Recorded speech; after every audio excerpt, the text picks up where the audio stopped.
Hey, everybody. Welcome to the Energy News Beat podcast, Daily Stand Up. My name's Stu Turley, President and CEO of the Sandstone Group.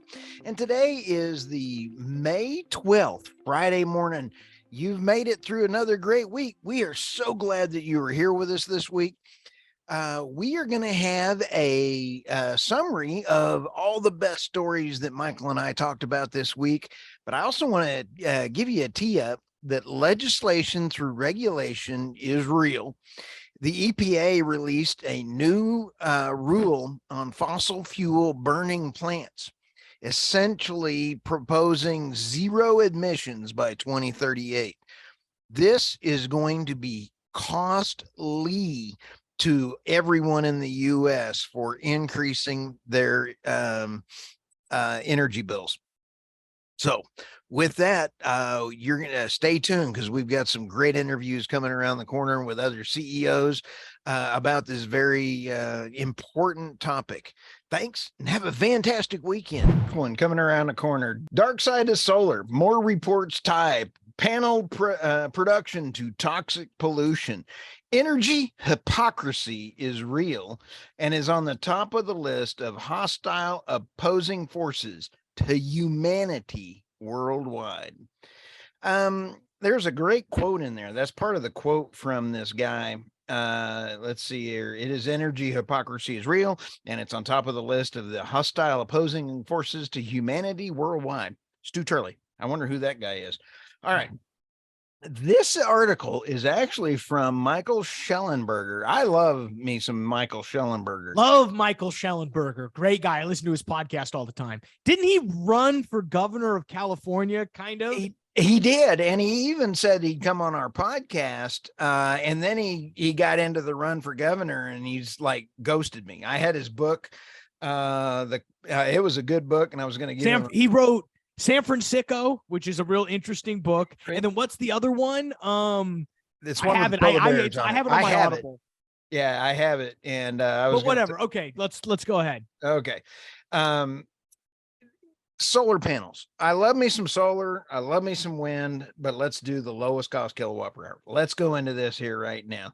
Conventional wisdom today holds that the world will quadruple the number of solar panels in the world over the next decade. And that's not even taking into consideration the impact of possible new regulations and incentives launched by the green-friendly Biden administration, said Atsu Wasanlove and Duran Wright in the HBR.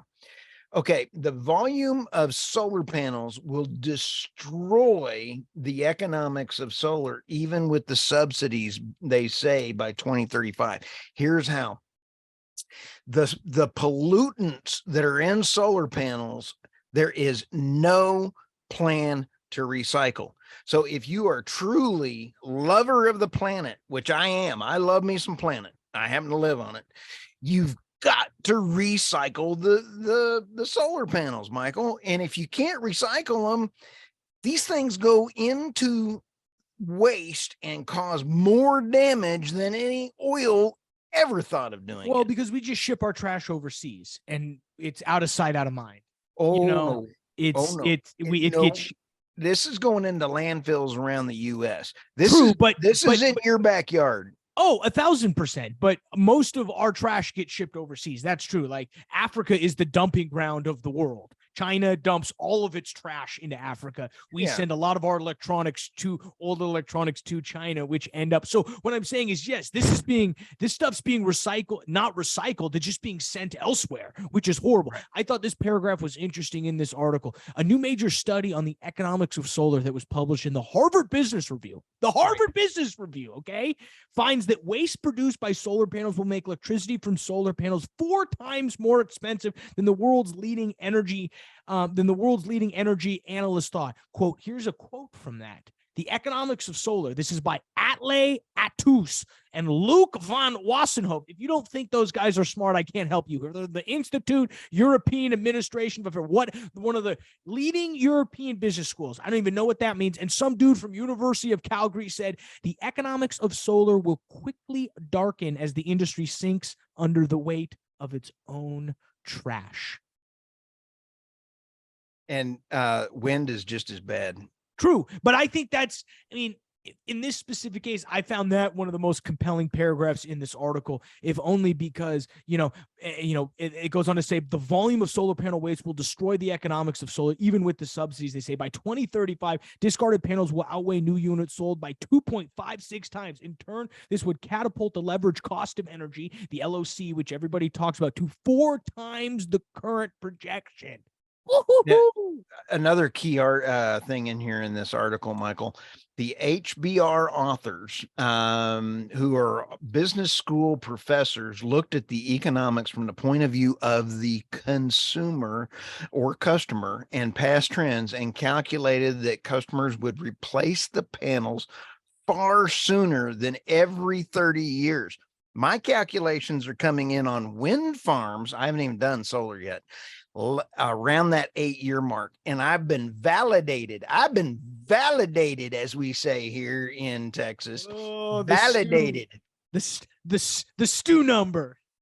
8 years, baby. The stew calculation.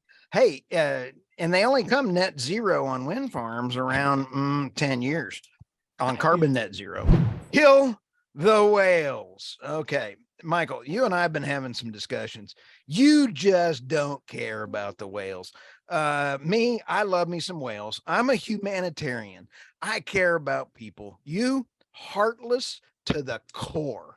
All you do is you care about finances and making money. And me, I'm over here going, green is good, but let's finance it properly. There's on Energy News Beat, I love this picture. There's a sniper scope pointed at a whale fluke. I just got really tickled at this one. It was authored by James Rickard via the Daily Reckoning. This came in on one of our feeds that we pay for. And this one says, on Friday morning, Joe Biden signed an executive order directing every federal agency to work towards environmental justice for all. If the future of the planet is on the line, then you can justify whatever extreme measure you want to enact. I'm sorry. I'm getting really tired of this when we can't even have a discussion. Here are the facts. They got it backward. I love the way he phrased it. There's a slight warming trend from 1985 to around 2005, although there's nothing unusual. Since 2005, there's been a slight cooling trend, but again, that's not unusual. Okay, let's leave climate change off this discussion. Let's talk about wind farm and the damage that we are doing to children. I know that you don't like abusing children, Michael. You relate to them at the mall. They all come up to you, Michael. They come up to you because you're the same height. They love you. Okay. So you've got to put into your mind the copper mines. The kids have to be listened to, Michael. Go champion them. Please, Michael, I implore you, save the whales and the children. Michael, for our podcast listeners, I'm begging Michael to just change his ways. No, I that was good, actually. I am with you on, I think wind is a bad investment, even from a finance perspective. I don't think, talking about leverage cost of energy, talking about the recycling game, talking about some of the negative second order effects that happen from this. My only thing is, if a few whales die, I'm cool with it. That's really all really all it is. That's all I've been saying this whole time. Oil saved them the first time when we and now wind's gonna kill them. Wind's gonna kill them again, and oil and natural gas are gonna save them this time. It's a good point, actually. They're gonna have to save them twice. Greek shipping companies are making a huge sum of money by moving large volumes of Russian oil that other tankers are unwilling to touch. Title of the article: Greek tankers owner dominate Russian oil trade. Many of these tankers are still covered by Western insurance, and this is the most interesting part, suggesting that they have been complying with the price cap. So this price cap is working. Now, does that mean the price cap is actually working, or is there that big of a discount for Ural oil? That's the other thing that I don't think people are taking into account, is there was already a huge discount for the Russian crude grade, which is known as Urals. If you played Risk, Ural, it's kind of funny. It's that little, I don't know if it was ever a country at some point.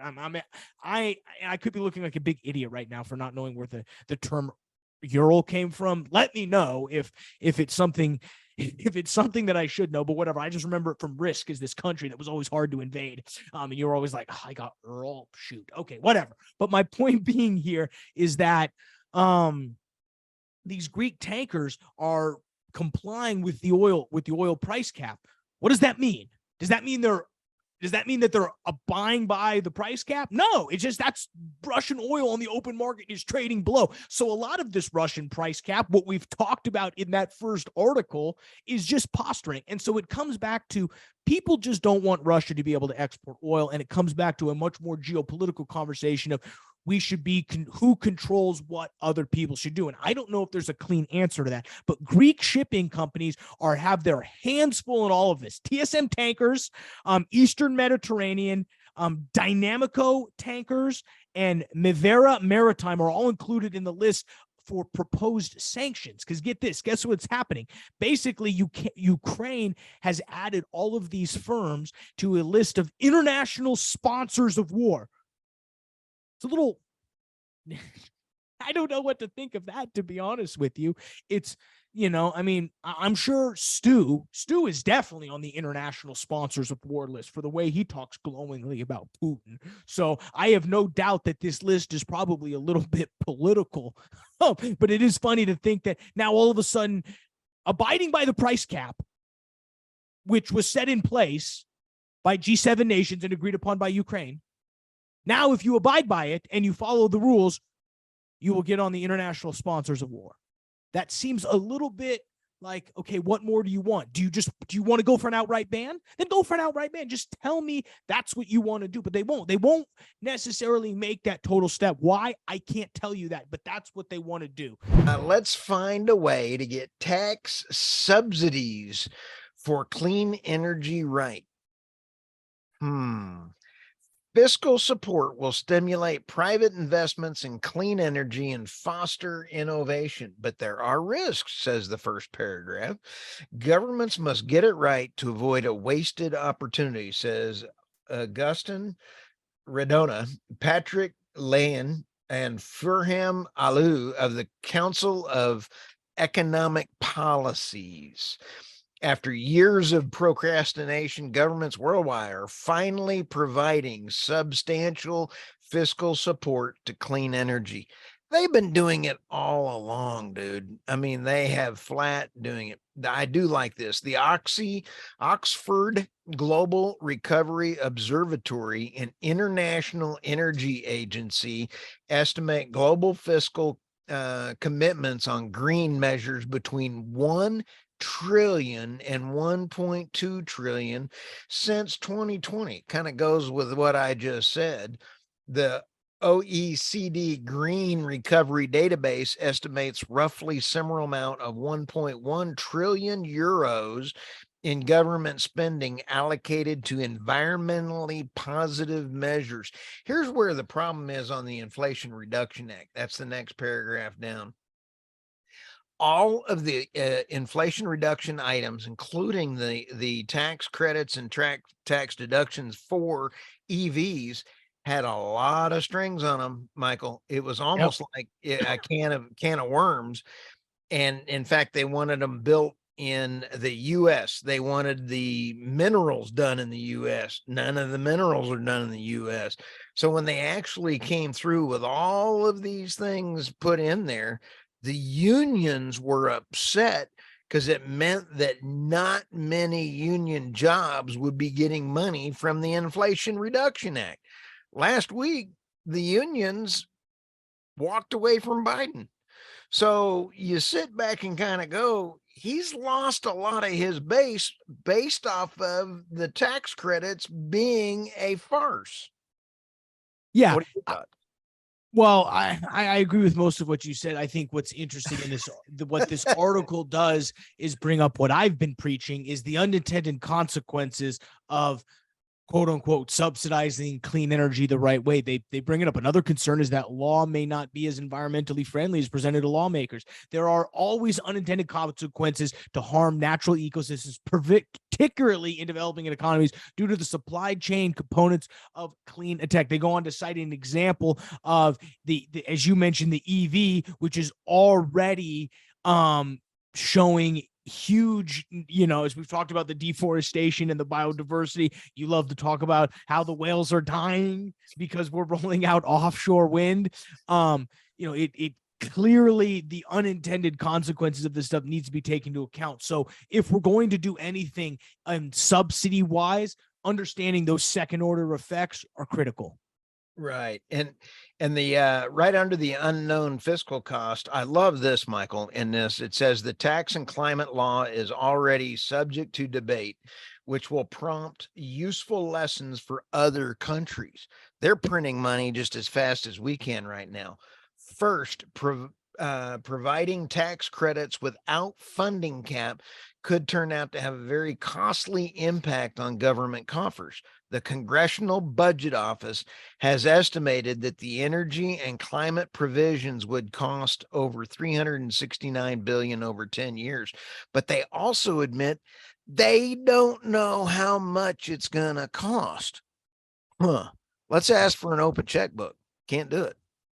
Yeah, I mean, I'll take a easy check, please.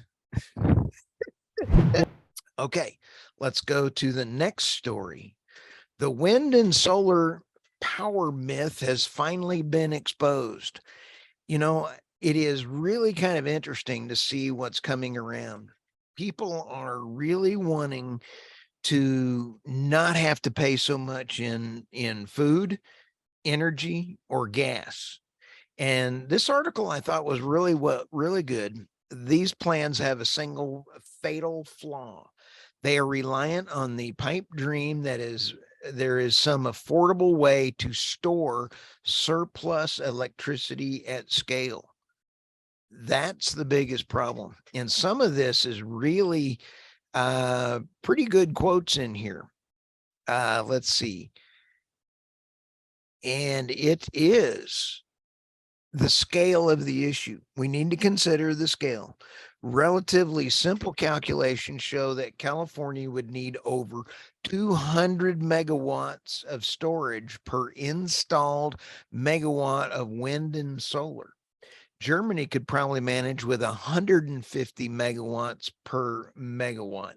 So per megawatt per hour per megawatt. This is expensive. Solar and wind capacity is you can't go on 100% solar. You can't go on 100% wind. And getting to the net zero emissions of carbon in the near future, the US and the UK say they will deliver by 2050. It's widely believed that wind and solar power can achieve this. They can't. There's a lot of things that are coming around the corner. We have supply chain issues. We have the fact that the infrastructure bill has actually, and the Inflation Reduction Act have actually printed money. You may have access to the money, but you may not have access to the products to even get any of the installations done. And then there's permitting. So I thought this was very, very good article. I thought this last piece in here, and I'll go to the next article after this. Solar power disappears completely every night and drops by 50% or more during cloudy days. Capacity, meaning a meaningless figure for wind or solar plant, about 3,000 megawatts hour of wind and solar is needed to replace 1,000 megawatts of conventional power in terms of energy over time. So it's about the physics. Hey, everybody. I hope you had a great time this week listening to the Energy News Beat Daily Stand Up Summary for the week. Hey, have a great weekend. Like, subscribe. If you find anything that you need to get the word out, let us know. Send us a note. If you're an industry thought leader and you want to get on the podcast with me, please send me a note, reach out, and we'd love to talk to you about anything going on with energy, geopolitical, renewable, wind, solar, nuclear. We'd love to talk to you about energy. Thanks. Have a great weekend. Talk to you soon.